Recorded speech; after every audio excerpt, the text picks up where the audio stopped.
요한복음 강좌 두 번째 시간으로 오늘은 요한복음 1장 1절에서부터 차근차근 살펴보는 시간을 가지도록 하겠습니다. 유튜브와 줌으로 진행하도록 합니다. 우리 한번 같이 기도하고 시작하겠습니다. 하나님 아버지, 은혜를 감사합니다. 코로나로 인해서 함께 모이기는 어렵지만 그래도 줌을 통하여 또 유튜브를 통하여 함께 하나님의 말씀을 세밀하게 살펴볼 수 있는 기회를 허락해 주시니 아버지 하나님 감사합니다. 원하옵기는 주님, 저희들의 심령 가운데 주님의 말씀을 또 좀 더 분명하게 이해하고 깨달으려고 하는 그런 마음을 허락해 주시고, 또 깨달을 뿐만 아니라 그 하나님의 말씀을 잘 심령에 새기며 주님의 뜻대로 살아갈 수 있는 믿음의 결단들이 있게 하여 주옵소서. 주의 은혜 감사하며 예수 그리스도의 이름으로 기도하옵나이다. 아멘. 요한복음 강좌라고 하는 화면을 보시면 되겠습니다. 오늘은 그 요한복음 1장 1절서부터 살펴보려고 하는데요. 요한복음 1장 1절서부터 18절까지를 프롤로그라고 할 수가 있겠습니다. 서문격이라고 할 수가 있겠죠. 어떤 책을 보면 그 책의 맨 앞에 서문, 들어가는 말, 그런 식으로 글을 쓰는 경우가 있는데요. 요한복음 1장 1절서부터 18절까지를 그런 프롤로그라고 그렇게 볼 수가 있는데,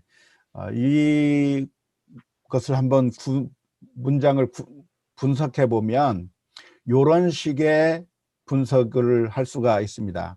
1장 1절서부터 5절 말씀은 태초에 하나님의 말씀이 계시고 그 말씀이 생명이시고 빛이신데 그 빛이 사람들에게 비추었는데 그러나 사람들이 그 빛을 깨닫지 못한다고 하는 말씀이 1장 1절서부터 5절 사이에 기록이 되어 있죠. 그리고 1장 6절서부터 8절은 세례 요한에 대한 이야기를 하고 있습니다. 그래서 세례 요한이 바로 이 빛에 대하여 증언하러 왔다라고 하는 내용이 6절에서부터 8절까지 쓰여져 있습니다. 그리고 9절서부터 11절까지는 빛이 세상에 왔으나 사람들이 영접하지 않았다고 하는 그런 내용이 있고요. 계속해서 12절에서 13절에서는 하지만 대부분의 사람들은 지금 영접하지 않았지만 영접하는 자가 있다고 한다면 그 영접하는 사람은 하나님의 자녀가 될 것이다 라고 하는 것이 12절, 13절에 기록되어 있는 말씀입니다. 그리고 14절 말씀은 무슨 내용이냐면 말씀이 우리 가운데 오셔서 거하셨다라고 하는 표현이 있는데요. 이 말씀이 우리 가운데 오셔서 거하셨다라고 하는 이 1장 14절은 1장 9절에서 11절에 빛이 세상에 왔으나 사람들이 잘 받아들이지 않았다라고 하는 그런 구절과 내용적으로 비슷한 내용입니다. 그렇죠? 9절에서 11절까지는 빛이 왔다고 하는 내용이고 14절은 말씀이 우리 가운데 왔다라고 하는 내용이니까 똑같은 주제가 1장 9절에서 11절, 1장 14절에 그렇게 나와 있는 겁니다. 그래서 이것을 앞에다가 C라고 표현을 해놨는데요. 앞에 9절서부터 11절까지는 C, 14절은 C 다시라고 그렇게 표현을 해놨습니다. 15절은 뭐냐면 요한이 예수님에 대해서 증언했다고 하는 그런 이야기를 기록하고 있는데 이것은 어디하고 또 연결이 됩니까? 1장 6절에서부터 8절까지와 연결이 되는 거죠. 그래서 B 다시라고 이야기할 수 있습니다.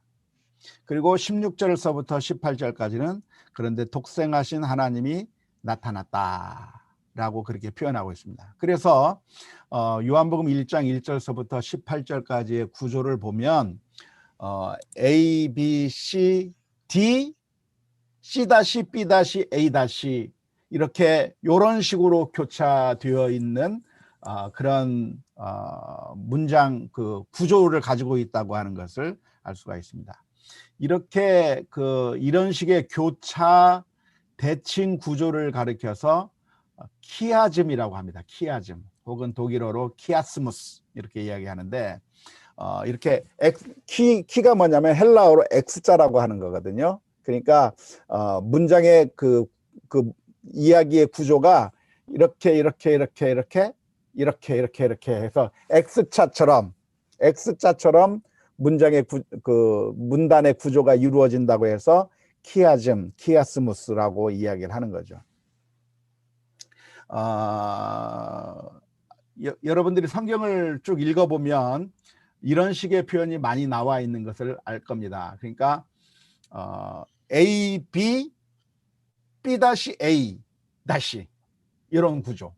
A, B, C, C-B, A 다시 A, B, C, D, C-B, A 다시 이런 식으로 이렇게 교차 구조로 되어 있는 문장들을 성경에서 많이 찾아볼 수가 있습니다.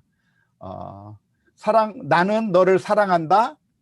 그런데 사랑하는 사람은 나를 뭐 한다. 이런 식으로 그 문장 구조가 이렇게 단계별로 X자로 되어 있는 것이죠. 그래서 이런 것을 딱 구조를 보게 되면 요한복음 1장 1절서부터 18절에서 가장 중요하게 이야기하고자 하는 것이 어떤 내용일까요? 성경주 권사님 마이크를 켜고서. 할게요. 노진범 집사님. 지금 여기 A, B, C, D. D가 진하게 써 있는데요. 맞아요. 맞습니다. 진하게 써여져 있는 바로 D, 맨 가운데 있는 것이 요 구조의 가장 중요한 메시지인 것이죠. 요게 요런 구조가 있으면 이 문장 전체가 맨 가운데 있는 것을 중심으로 이야기를 전개해 나갔다가 풀어 나오는 것이기 때문에 요 1장 1절서부터 18절에서 가장 중요한 메시지가 뭐냐면 영접하는 자, 곧 그렇게 영접하는 자가 하나님의 자녀가 된다고 하는 것을 이야기하려고 하는 것이 요 문장의 제일 중요한 부분이라고 말할 수 있겠죠. 그런데 이것이 프롤로그에서만 나와 있는 것이 아니라 사실 요한복음 전체의 주제라고도 할 수 있습니다. 지난번에 우리가 요한복음에 대해서 생각을 해봤는데 요한복음을 왜 썼느냐? 요한복음은 예수님께서 행하신 기적이 이것 외에도 많이 있지만 그런데 이것을 기록한 것은 왜 기록했다고 나왔습니까? 너희로 하여금 예수님을 믿고 영생을 얻게 하려고 하는 그런 목적으로 요한복음을 쓴다고 하는 요한복음 목적에 대해서 우리가 이야기를 해봤습니다. 근데 이 프롤로그에서도 이 요한복음이 무슨 목적을 가지고 이 책을 쓰고 있는가를 여기서 보여주고 있는 거죠. 예수님이 빛이 이 세상에 왔다. 로고스가 이 세상에 왔다. 하나님의 아들이 이 세상에 왔는데 그 하나님의 아들을 영접하는 자는 하나님의 자녀가 될 것이라고 하는 것을 지금 이 프롤로그에서 이야기해주고 있는 것이고 요한복음 전체가 이야기해주고 있는 것이고 이 요한복음 전체의 내용이 이런 식의 그 메시지를 전하기 위해서 이 문장을 구성해주고 있다라고 하는 것을 이해하시면 좋겠습니다. 자, 1장 1절 말씀에 보면 태초에 말씀이 계시니라. 이 말씀이 하나님과 함께 계셨으니 이 말씀은 곧 하나님이시니라 라고 하는 말이 나옵니다. 자, 여기서 태초에 말씀이 계시니라 라고 하는 그 문장을 우리가 한번 살펴보고 싶은데요. 태초에 말씀이 있었다고 하는 것이 무슨 의미일까요? 마이크를 켜고 한번 좀 한번 해주시죠. 태초에 말씀이 계셨다. 도대체 태초에 아무것도 없던 그 시절에 말씀이 있었다고 하는 말이 무슨 의미일까요? 계획이 있었다. 계획이 있었다. 왜 말씀을 계획으로 생각하셨죠? 우리 목소리 같은 그런 소리의 말씀이라고 예전에 생각했었는데요. 하나님은 영이시기 때문에 이런 목소리를 가지고 계시지 않을 것 같아서 그거를 우리가 알아들을 수 있게 그 말씀이라는 표현을 하지 않으셨을까. 하나님께서 처음부터 가지고 있던 그 계획들을. 그러니까 기생충에서 말한 것처럼 하나님은 계획을 다 갖고 계시구나, 그 말이군요. 아주 좋은 인사이트인데요. 태초에 말씀이 계셨다고 하는 이 말은 그러니까 음성이 태초에 있었다고 하는 이야기가 아닙니다. 예수님이 함께 하셨다. 예, 누가 얘기하셨어요? 고은하 권사님이 말씀하셨나요? 정현주 네. 집사님. 예, 예수님. 예수님이 계셨다는 얘기인데, 예수님이 계셨다고 할 때 그 예수님을 뭘로 표현했냐면 말씀으로 표현했거든요. 근데 태초에 말씀이 있었다고 이야기를 하니까 우리 생각에 태초에 하나님이 발설하셔서 말씀을 하셔서 그 말씀이 태초에 있었던 것이라고 우리가 생각하기 쉬운데 그런 의미가 아니라는 거죠.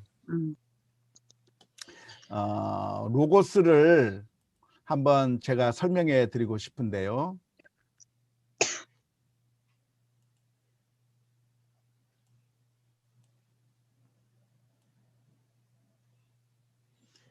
태초에 말씀이 계시니라 라고 번역된 말씀이라고 하는 것이 뭐냐면 바로 이 로고스라고 하는 헬라어 단어입니다. 태초에 로고스가 계셨다. 그러니까 헬라어 원문으로 보면 이 로고스라고 하는 것이 거기에 되어 있는 거죠. 헬라어 문장을 보면 이렇게 되어 있습니다. en arche en ho logos. 이게 말씀이거든요. 로고스가 태초에 있었다라고 하는 말이거든요. 근데 이 로고스가 뭐냐? 이 로고스가 있었다고 했을 때 이 로고스가 뭐냐를 우리가 살펴보고 싶은데, 헬라어 로고스라고 하는 말을 우리나라 말로 번역하면 말씀으로 번역할 수도 있고 법칙으로 번역할 수도 있고 원리로 번역할 수도 있고 논리로 번역할 수도 있고 다양하게 번역할 수가 있는 겁니다. 그러니까 한 나라의 언어를 다른 나라의 언어로 번역할 때는 이게 굉장히 어려운 단어예요. 영어에도 보면 베이비라고 하는 단어가 있거든요. 베이비가 뭐죠? 애기죠. 우리는 애기라고 하는 말을 누구한테 씁니까? 아기라고 하는 말을 그냥 애기. 그냥 우리 예를 들어서 우리 아준이나 수아, 우리 애기죠. 우리 노집사님네 정집사님네 애기잖아요. 그렇죠. 그래서 수아를 소개하면서 수아를 다른 사람한테 소개하면서 얘가 누구냐? 우리 애기예요. 그렇게 소개할 수 있어요. 그렇게 소개하는 게 가능한가요? 불가능한가요? 가능해요. 가능합니다. 응. 그런데 영어에서는 그 베이비라고 하는 말이 뭐가 있냐면 영어 베이비를, 그러니까 아기를 영어로 번역하면 어떻게 되죠? 베이비잖아요. 그래서 우리 애들한테 얘는 우리 베이비예요 라고 얘기하면 우리 아이들이 굉장히 기분 나빠해요. 왜 기분 나빠할까요? 이 베이비라고 하는 것은 우리나라의 아기하고는 그 의미가 다르기 때문에 그렇습니다.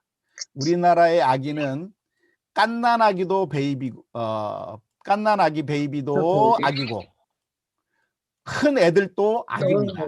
예. 하지만 영어의 베이비는 큰 아이들은 포함되지 않는 거예요. 그렇기 때문에 우리 아이들한테 얘가 베이비예요, 우리 베이비예요라고 얘기하면 미국에서 자란 애들이 굉장히 싫어하죠. 이와 마찬가지인데요. 이 로고스라고 하는 말도 말씀이라고 하는 말로 번역할 수 있느냐? 번역할 수 있어요. 하지만 말씀이라고 하는 것으로 로고스를 다 나타낼 수가 없는 거예요. 그렇죠? 그러니까 태초에 말씀이 계셨다라고 했을 때 이 로고스가 계셨다라고 했을 때 사실 이것을 그냥 태초에 로고스가 있었다라고 그렇게 이야기하는 것이 사실은 좋은 번역이라고 말할 수가 없어요. 그래서 번역을 한다면 그냥 태초에 로고스가 있었다. 그렇게 번역하는 게 제일 좋은 번역입니다.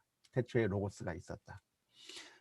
그럼 로고스가 뭐냐? 아까 조금 전에 얘기한 것처럼 하나의 법칙, 하나의 원리, 그런 것을 로고스라고 말할 수가 있을 것 같아요. 하나님께서 창조하고 유지하는 말씀으로 유대교의 지혜서에서 하나님의 대리자처럼 간주하던 존재를 로고스라고 불렀습니다. 또 스토아 철학에서 피조물의 질서를 부여하고 다스리는 신적 존재를 로고스라고 불렀습니다. 또 필로의 저작에서 로고스는 하나님의 마음, 창조의 대리인, 하나님과 피조물 사이의 중재자를 로고스라고 불렀습니다.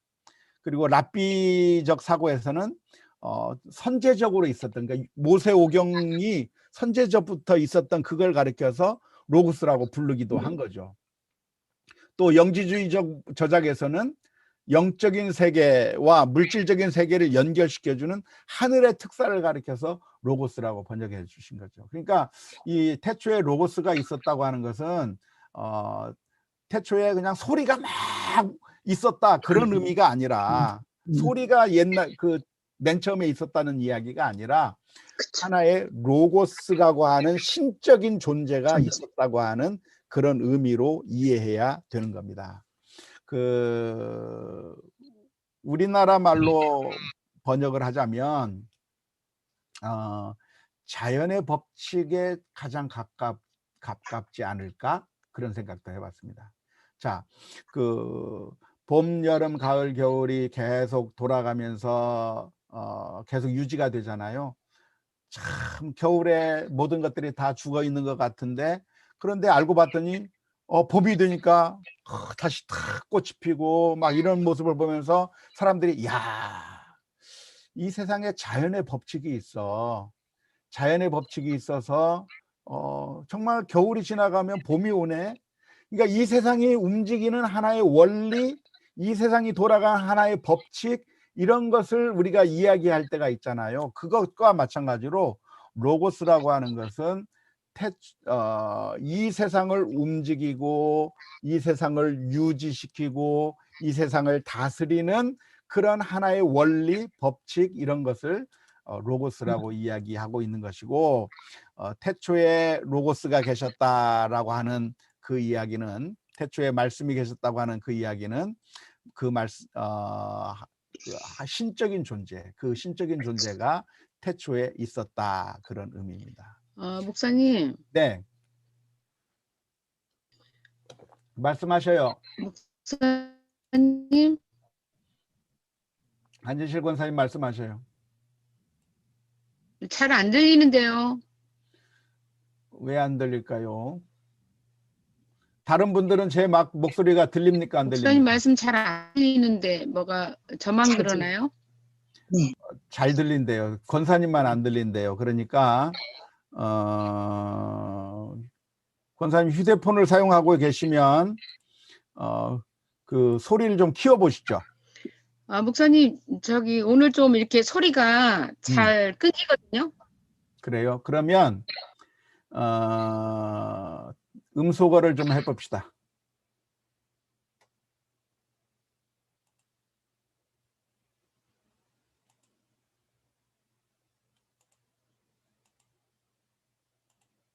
제 목소리가 또 끊깁니까? 지금도 끊기나요? 잘 들리면 잘 들린다고 얘기해 주세요.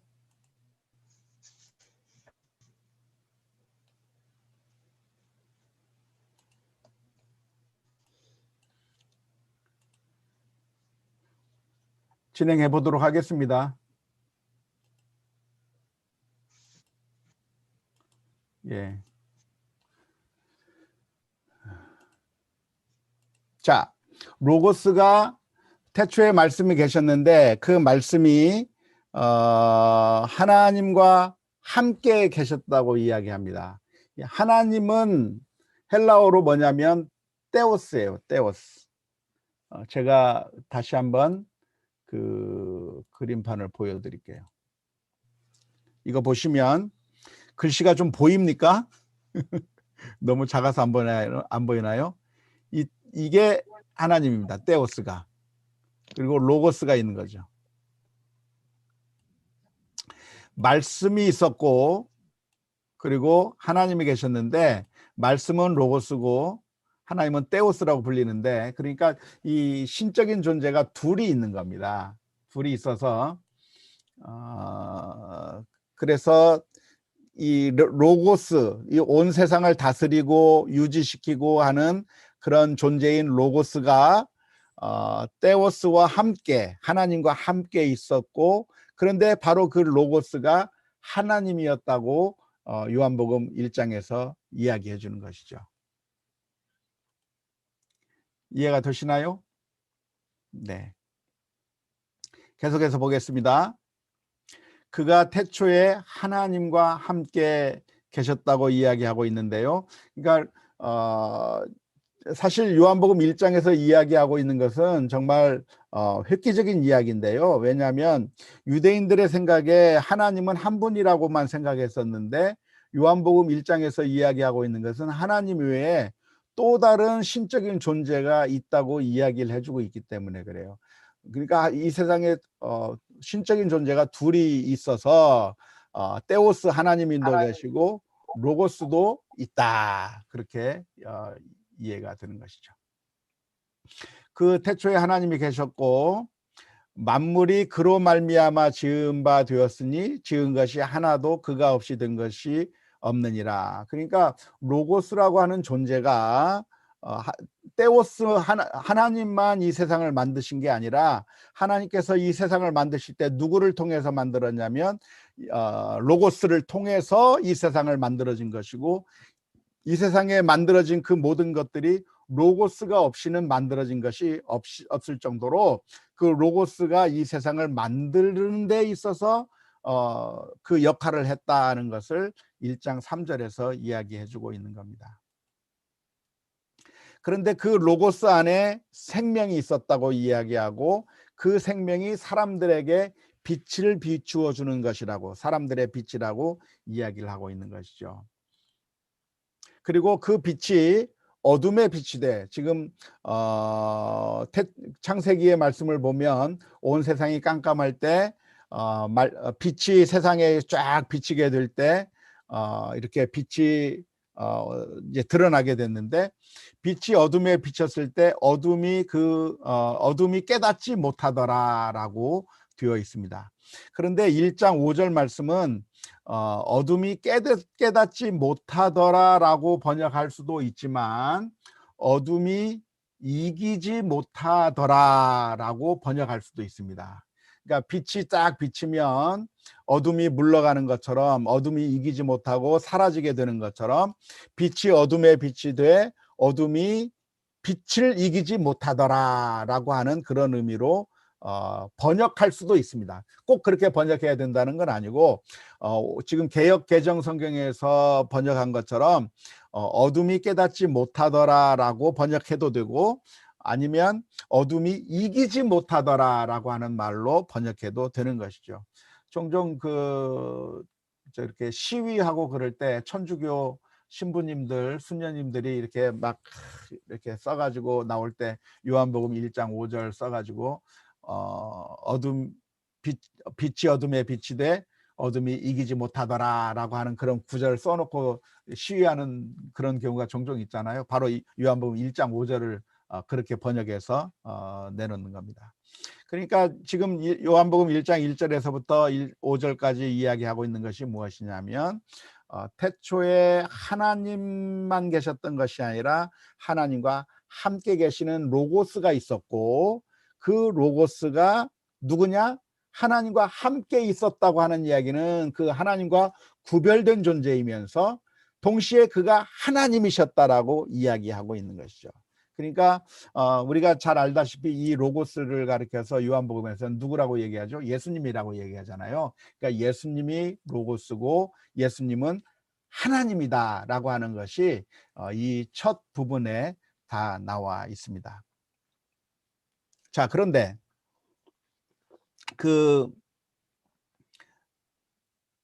손병욱 전사님이 다 쓰니까 뭐라고 나오네요. 그죠? 그런데 이제 종종 이 부분을 가지고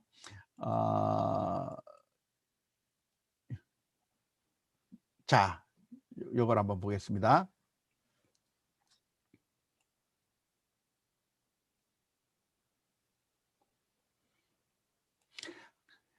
그 말씀이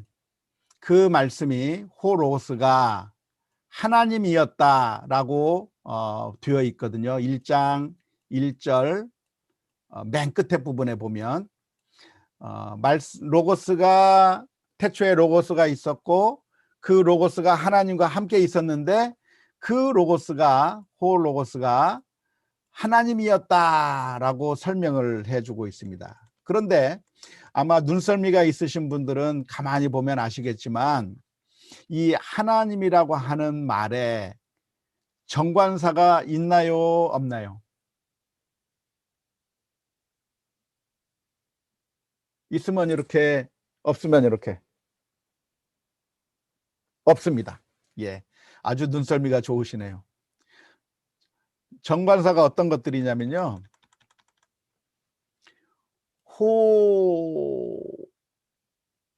로고스 하는 게 이게 정관사예요. 그러니까 그 말씀이죠. 여기도 이게 정관사입니다. 그 말씀입니다. 그리고 톤도 정관사예요. 그래서 그 하나님, 로고스 그 말씀, 이게 다 정관사가 다 붙어 있어요. 그래서 태초에 그 말씀이 있었다. 그리고 그 말씀이 그 하나님과 함께 있었다.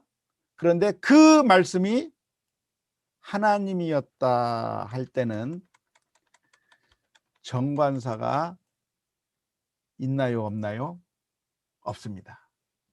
그래서 여호와 증인에서는 무슨 이야기를 하냐면 이 로고스가 예수님을 의미하는 건데 예수님이 그 하나님, 다르게 말하자면 더 갓이 아니라 하나의 하나님, 즉 A God으로 번역해야 된다라고 그렇게 여호와 증인에서 이야기합니다. 그러니까 예수님이 하나님과 똑같은 하나님이 아니라 그저 다신교 같은 그런 상황에서 봤을 때는 좀 저급한 하나님, 뭔가 신적인 존재이긴 하지만 뭔가 좀 낮은 하나님, 그런 하나님이지 우리가 믿고 구약 성경에서부터 따르고 있는 바로 그 하나님을 이야기하는 것은 아니다라고 여호와 증인에서 이야기하면서 여호와 증인에서는 삼위일체설을 안 받아들이거든요. 예수님은 신적인 존재이긴 하지만 하나님보다는 좀 등급이 낮은 그런 분이라고 생각을 해요. 그 근거가 무엇이냐면 그 로고스가 그 하나님이 아니라 여기에 정관사가 없기 때문에 그런 주장을 하는 거예요.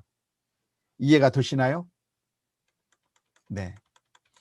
하지만 그렇게 주장하는 것은 헬라어를 하나만 알고 둘은 모르는 그런 것인데요. 왜냐하면 콜웰의 법칙이라고 하는 것이 있습니다. 콜웰의 법칙. 콜웰의 법칙에 의하면 정관사가 없더라도 문맥상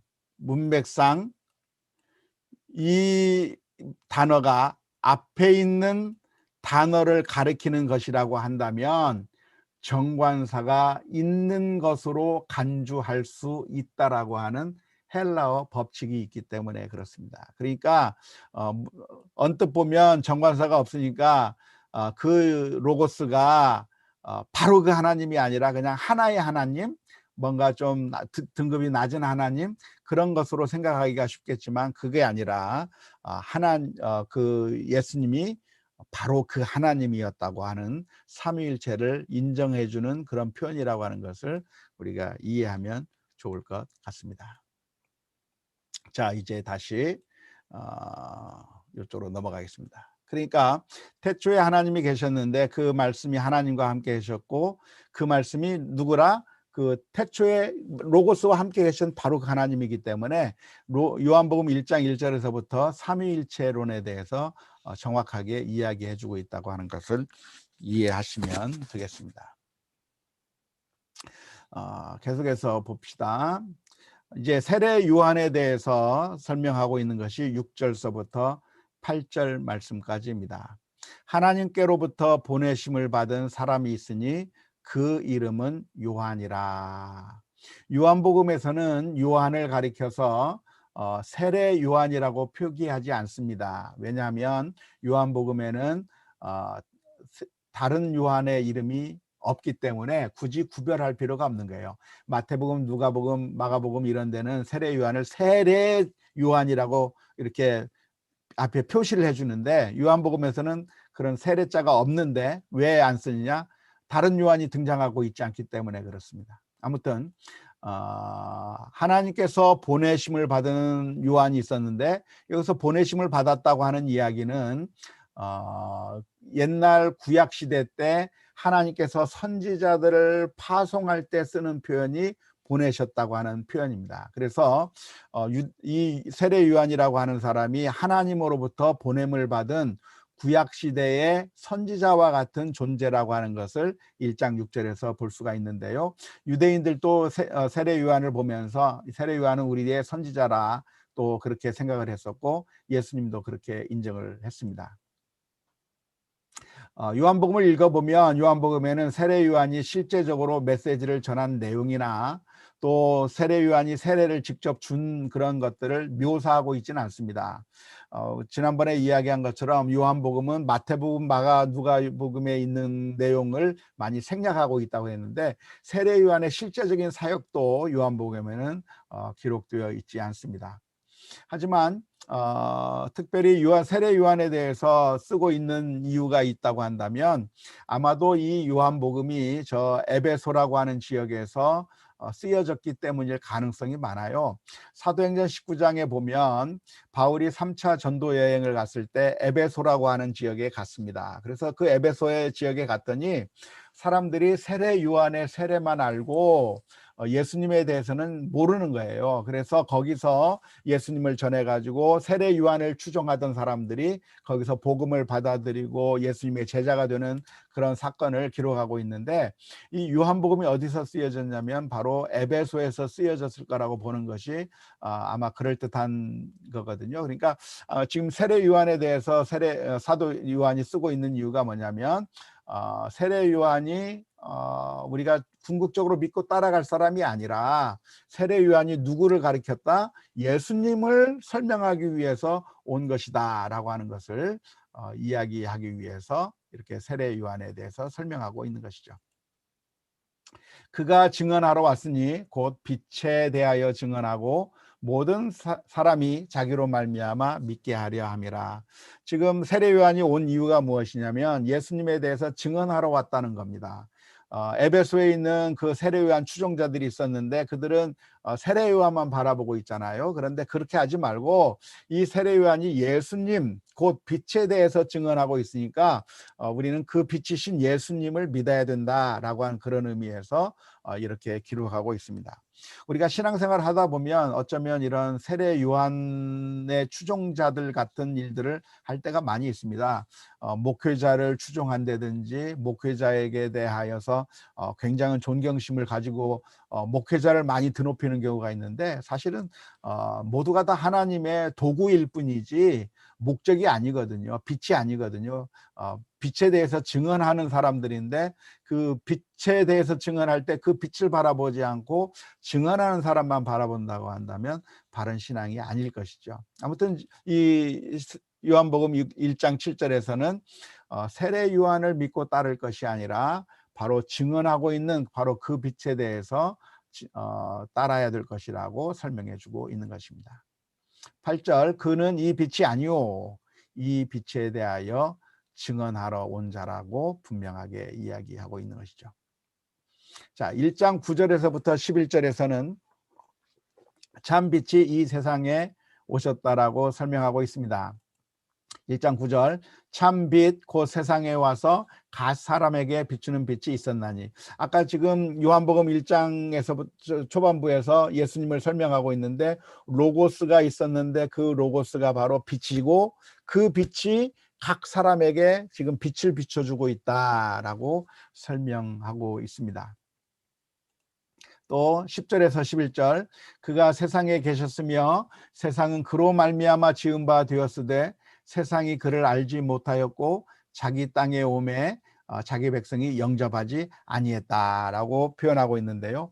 앞으로 요한복음을 우리가 살펴보게 되면 예수님께서 이 세상에 오셔서 수많은 사역을 했지만 사람들이 예수님을 거부하고 받아들이지 않았다고 하는 것을 지금 서문에서 그렇게 잘 요약적으로 설명해 놓고 있는 것입니다. 그러나 지금 이제 목적이 나오는 겁니다. 영접하는 자, 곧 이름을 믿는 자들에게는 하나님의 자녀가 되는 권세를 주셨다고 했습니다.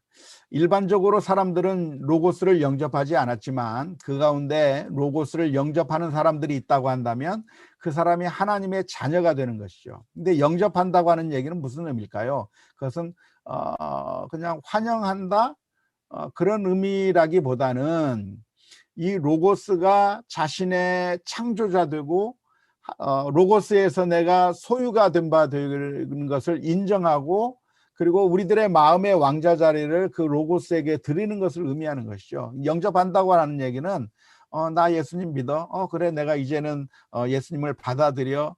그게 영접이 아닌 것이죠. 우리가 보통 이제 전도할 때도 보면 예수님 믿으세요. 그러면 그래 나 예수님 믿을게 라고 이야기하는 것으로 예수님을 믿는 것이 아니라 예수님을 영접한다고 하는 이야기는 내가 주님의 백성이고 하나님에 의해서 내가 창조되고 내가 소유된 자이고 내 마음의 주인이 하나님께로 내 마음의 왕자의 자리를 주님에게 드린다고 하는 그런 의미가 영접하는 자라고 하는 그런 의미죠.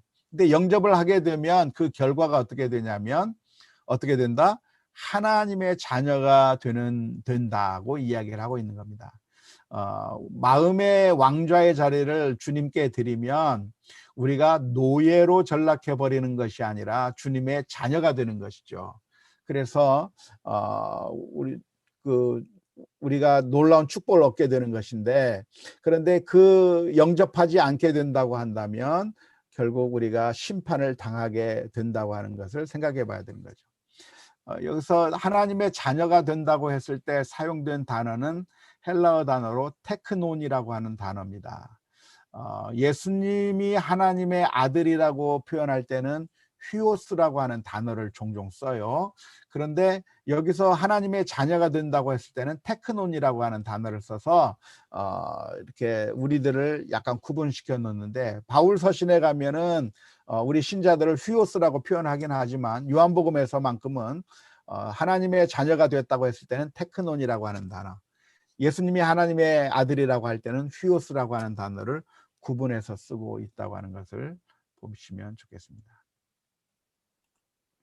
이는 혈통으로나 육정으로나 사람의 뜻으로 나지 아니하고 오직 하나님께로부터 난 자들이니라. 혈통이나 육정으로 나지 않았다고 하는 얘기는 무슨 얘기일까요? 우리 하나님의 자녀가 되는 것이 혈통이나 육정으로나 사람의 뜻으로 되지 않는다는 얘기는 뭘까요? 이게 지금 혈통, 육정, 사람의 뜻 세 단어가 나와 있지만 이게 서로 다른 것이 아니라 그냥 똑같은 거라고 보시면 되겠습니다.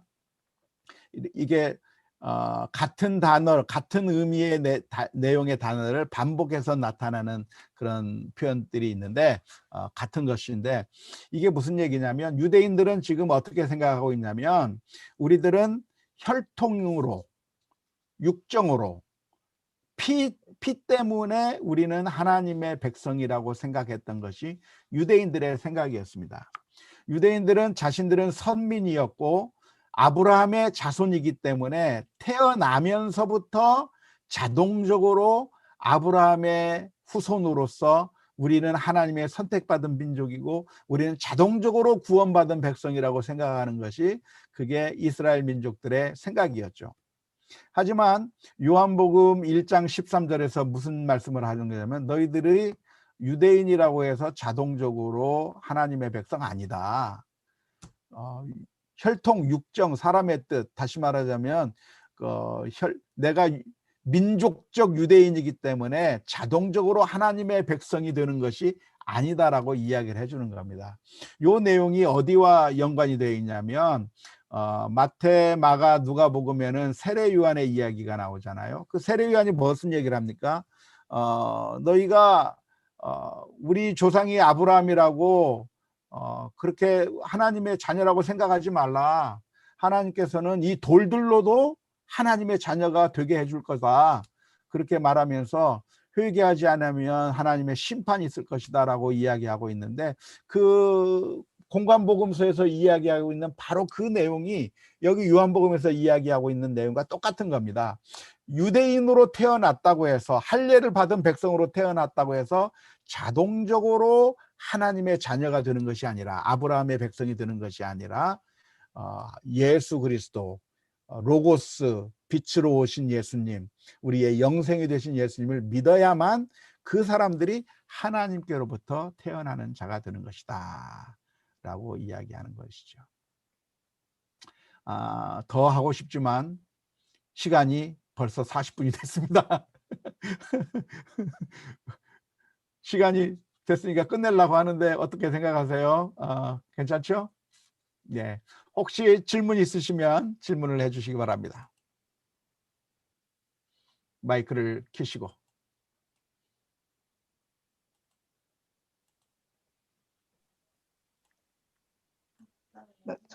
저 네, 질문해 말씀하십시오. 네. 요한복음 1장에 태초에 말씀이 계시니라 이런 말 하고, 그다음에 창세기 1장에도 태초에 뭐 하나님께 창조하시는 이야기들이 나오잖아요. 네. 네. 그래서 아까 말한 그 로고스라는 그 신적 존재, 예수님을 말하는 부분이 그 창세기에서 하나님께서 창조하실 때 말씀으로 창조하셨다는 그거랑 같은 건가요? 그렇게 보기도 합니다. 하나님께서 태초에 말씀으로 천지를 창조하셨다고 하는 것과 요한복음에서 태초에 말씀이 계셨다고 했을 때 그 하나님께서 말씀하신 그 말씀이 계셨다는 것과 같은 내용이다라고 그렇게 보시는 경우가 많이 있습니다. 그것이 뭐 잘못된 건 아니고 그렇게 봐도 충분히 무방할 거라고 생각을 합니다. 하지만 이 요한복음이라고 하는 것이 에베소라고 하는 헬라 지역에서 쓰여졌고, 그리고 그 지역에 있는 헬라 사람들에게 예수 그리스도에 대해서 설명하기 위해서 쓰여졌다고 한다면, 물론 거기에 있는 사람들이 구약적인 지식들이 있었을 거기 때문에 태초에 말씀이 계시니라 라고 하는 이 표현을 보면서 창세기 1장 1절을 생각나게 만들었을 거라고 생각은 들어요.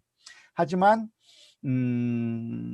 로고스라고 하는 그 말 자체가 이 헬라 사람들에게는 어떤 의미가 있냐면 이 세상을 움직이는 하나의 법칙, 이 세상을 다스리는 어떤 신적인 존재, 그런 의미로 로고스가 있는 거거든요. 로고스 때문에 우리가 먹고 사는 거야. 로고스 때문에 우리가 이렇게 참 자연의 법칙에 따라서 농사도 지을 수 있는 거야. 로고스가 이 세상을 지탱해 주니까 우리가 이렇게 살고 있는 거야 라고 생각하는 사람들에게 지금 이 요한복음을 쓰고 있는 거거든요. 그러니까 여러분들이 생각하는 바로 그 로고스가 태초에 있었는데요. 그러니까 이 지구, 이 세상이 생기기 전부터 이 세상을 만들고 이 세상을 유지시키고 이 세상을 다스리는 그 신적인 존재인 로고스가 있었는데, 그 로고스가 지금 이 세상에 왔습니다 라고 이야기할 때 우리가 늘 생각하던 그 신적인 존재가 이 세상에 왔구나 라고 하는 것을 이해했을 거라고 보는 거죠. 네. 그리고 하나 더 네. 해주시나요? 네네. 아까 1장 1절에 다른 거 앞에는 로고스나 테오스 앞에 정관사가 붙었는데, 아까 그 마지막에 곧 하나님이시니라 할 때 거기에서는 없었다고 했던 부분에 있어서 네. 개인적인 생각은 그 곧 하나님이시다는 그 마지막 부분이 예를 들면은 그 삼일체 하나님의 부분을 말한다면은 그 삼일체 하나님을 의미할 때는 정관사를 쓰지 않고 그냥 그 어떻게 보면 복수로 생각을 해서 방금 말한 그렇게 쓰이지는 않는 건가요? 세 하나님 중에 한 하나님이니까 A 가수로 볼 수가 있지 않겠느냐 그 말씀이군요. 아니 그 앞전에 있던 그 로고스도 그 하나님 중에 한 분이시고 그리고 이 말씀이 하나님과 함께 계셨을 때 그 하나님도 그 성부 하나님이시고 하지만은 마지막에 이 말씀은 곧 하나님이시니라 할 때 그 로고스가 삼일체의 하나님이시다 그런 의미는 아닌가 해서 좀 그렇게 생각해 볼 수, 예, 그렇게 생각해 볼 수 있을 것 같지만, 이 하나님이 이렇게 이 요한복음 표현에서 그렇게 구분돼서 사용된 것 같지는 않아요. 그러니까 하나님이라고 하는 것이 이렇게 성부 하나님, 성자 하나님 이렇게 구분돼서 지금 이렇게 분리해서 설명하기보다는 그냥 그 로고스에 대해서 설명하면서 로고스가 하나님과 함께 있었다라고 할 때는 분리돼서 존재하는 것처럼 이렇게 설명을 했지만, 그런데 사실 그 로고스가 테오스였다. 똑같은 로고스가 다른 게 아니라 바로 그 테오스다, 하나님이다 라고 이야기를 한 것이 아니겠는가. 좀 설명이 좀 약간 애매하긴 한데요. 네. 그리고 이 지금 유대인 이 이방 사람 헬라 사람들에게 이 로고스가 이 세상에 왔다고 하는 것은 굉장히 충격적인 이야기입니다. 우리는 성자 예수님께서 하나님께서 이 세상에 오셨다 그러면 자기 백성 가운데 오셨다 그러니까 뭐 오실 수 있나 보다라고 생각할 수 있지만 사실상 그 헬라 사람들에게는 아주 충격적인 이야기인데요. 왜냐하면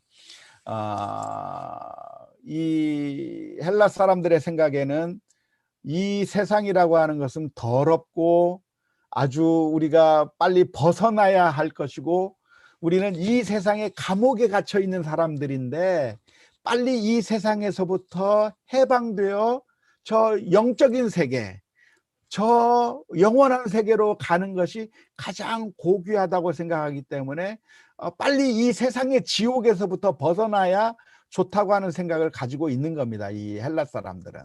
그런데 이 요한복음에서 이야기해 주고 있는 것은 무엇이냐면 헬라 사람들의 기대와는 정반대죠. 로고스라고 하는 그런 신적인 존재께서 이 더럽고 누추한 이 세상 가운데로 오셨다고 하는 것을 이야기해 줘서 정말 엄청난 이야기를 해주고 있는 것이 요한복음의 말씀이죠. 네. 오늘 목사님 말씀 잘 들었습니다. 저도 이 말씀을 읽으면서 그 요한복음 1장이 창세기 1장하고 이렇게 대조가 되고 그 하나님께서 그 말씀으로 천지를 창조하셨기 때문에 그 말씀 그 자체가 바로 예수님이시고 그분이 하나님과 동등하고 말씀이 육신이 되어 이 땅에 오셨다. 이런 쪽으로 많이 생각을 했는데 오늘 그 헬라 문화를 이렇게 말씀하시면서 또 이렇게 새롭게 깨닫게 된 것 같습니다. 그러니까 제가 생각한 것도 아까 맞다고 그러셨죠? 맞아요. 예, 잘못된 건 아니고 네. 사실 이제 이 로고스를 통해서 유대인들에게는 창세기 1장 1절의 말씀, 창세기 1장의 이야기를 상기시켜주는 효과를 가지고 있는 거죠. 유대인들이 보면서 맞아, 창세기에 보면 하나님께서 태초에 말씀으로 이 세상을 창조하셨구나라고 하는 것을 생각나게 해주는 그런 그 역할을 하고 있는 것인데, 그런데 우리가 오해하지 말아야 되는 것은 그냥 마치 태초에 어떤 음성이 있었던 것으로 그렇게 생각하지는 말자 이 말이죠. 음성 정도가 아니란 말이에요.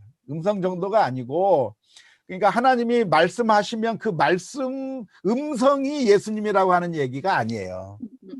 음성이 아니라 이 로고스라고 하는 것은 이 세상을 다스리고 움직이고 지탱하고 하는 그런 근원적이고 원리적이고 법칙적인 그런 존재를 나타내는 용어가 로고스라고 하는 것이다. 그러니까 인격적이고 신적인 존재를 나타내는 것이 로고스지, 우리가 발설한 바로 그 음성이 있었던 것이라고 생각하시면은 오해가 될 수 있겠다. 네. 그래서 이 말씀으로 창조됐기 때문에 이 말씀이라는 게 굉장히 파워가 있고, 그래서 우리들의 말도 굉장히 뭐 중요하고 파워가 있다, 이렇게 또 연결시키시는 분들도 많이 있잖아요. 예, 이제 우리의 말의 그 능력, 말의 그 엄청난 파괴력, 말이 가지고 있는 엄청난 그 능력들에 대해서 이야기를 하면서 하나님께서 말씀으로 천지를 창조하셨다고 하는 그 이야기도 하고, 그리고 그 우리의 말이라고 하는 것이 그냥 단순히 우리의 귀에 울리기만 하는 그런 파장이나 그 정도가 아니라, 사실은 우리가 하는 그 말로 정말 지쳐있던 사람이 용기를 얻고 힘을 얻는 그런 엄청난 파워를 가지고, 또 똑같은 말이지만 어떤 사람을 완전히 망가뜨리는 그런 엄청난 파괴력을 가진 말이 될 수도 있다고 하는 것을 강조하면서 이런 창세기의 이야기나 요한복음의 이야기를 활용하시는 경우가 많이 있습니다. 그것은 활용하는 것이지.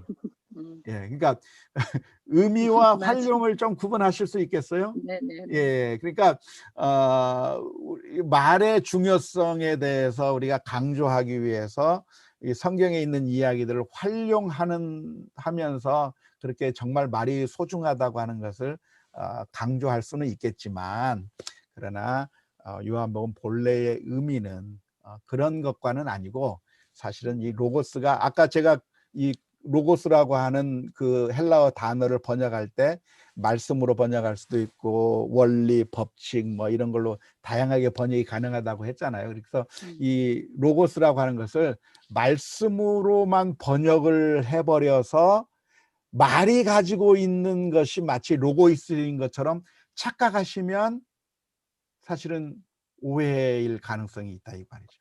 그래서 저는 이 요한복음 1장 1절은 말씀이라고 번역하기보다는 그냥 번역하지 않는 게 훨씬 더 낫겠다. 태초에 로고스가 있었다라고 그렇게 표현하는 것이 훨씬 더 낫겠다고 하는 그런 생각을 가지는 것이죠.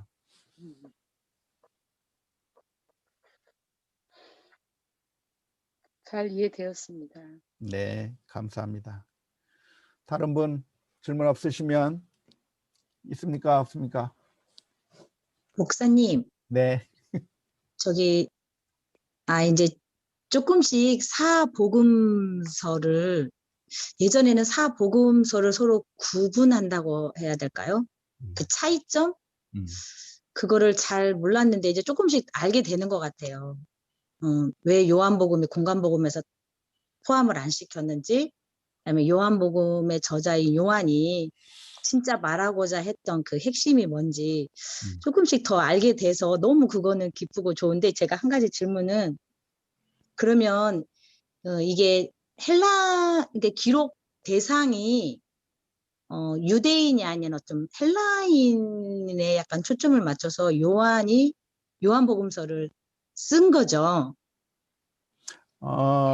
일단은 요한복음을 쓸 때에 그 주위에 있던 대부분의 청중들이 지금의 터키 지방, 그 가운데서 에베소 지역에 있는 사람들을 염두에 두고 썼을 가능성이 많죠. 그리고 그들의 언어가 헬라어였을 것이고, 그들의 사고방식이 헬라 사고방식을 가지고 있는 분들에게 이런 이야기를 하면서 썼을 것이고, 그러면서 유대의 절기에 대해서 설명도 하고 유대 지리에 대해서 설명도 하고 사마리아와 유대인들 사이에 왜 갈등이 있는지에 대해서 설명도 하고, 그러니까 잘 모르니까 그렇게 해서 자세히 설명을 하면서 요한복음을 써내려갔을 거라고 생각을 해요. 그렇다면 헬라인들도 로고스라는 단어를 알고 있었다는 거죠? 그렇죠. 그 사람들은 로고스라고 하는 말을 쓰죠. 그러니까 우리가 봄, 여름, 가을, 이제 겨울을 지나고 있다가 봄에 막 꽃이 피는 거 보면 야, 정말 이 자연의 법칙이라는 게 참 대단하고 불신자들이 그러잖아요. 자연의 법칙이 정말 대단해. 어쩜 이렇게 때가 되면 이렇게 꽃이 피지? 와, 대단하다라고 하면서 자연의 법칙을 떠올리잖아요.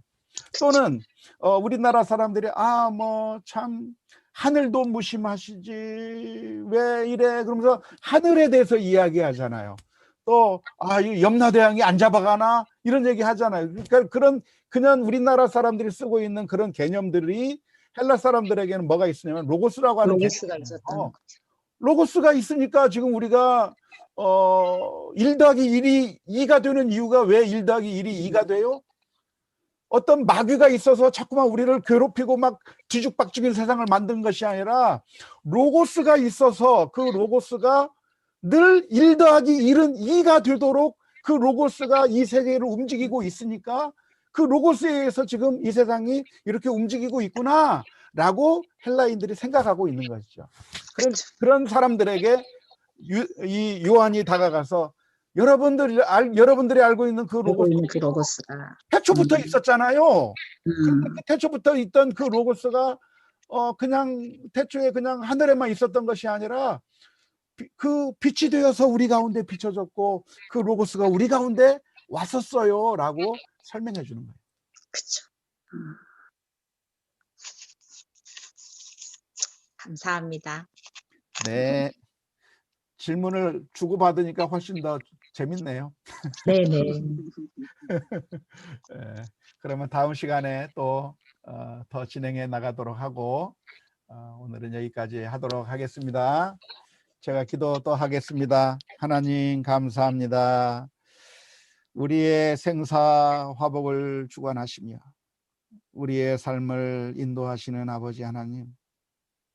그런데 저 멀리서만 계시지 아니하시고 우리들에게 빛으로 오시고 생명으로 오시고 또 우리를 구원하시기 위한 십자가의 제물로 이 세상에 오셨음을 또한 바라보면서 감사와 찬송과 영광을 하나님께 올려드립니다.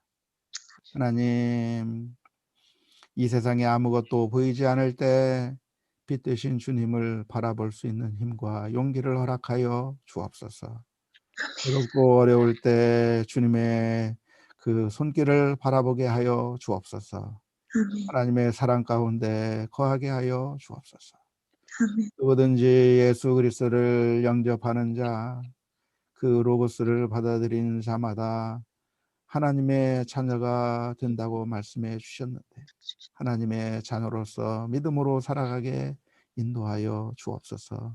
아멘. 네, 감사하며 예수 그리스도의 이름으로 기도하옵나이다. 아멘. 아멘. 네, 감사드립니다. 목사님 감사합니다. 감사합니다. 재밌어요. 재밌어요? 난 재미없을까 봐 굉장히 재밌어요. 감사합니다. 감사합니다. 예. 네. 다음에 또 뵙겠습니다.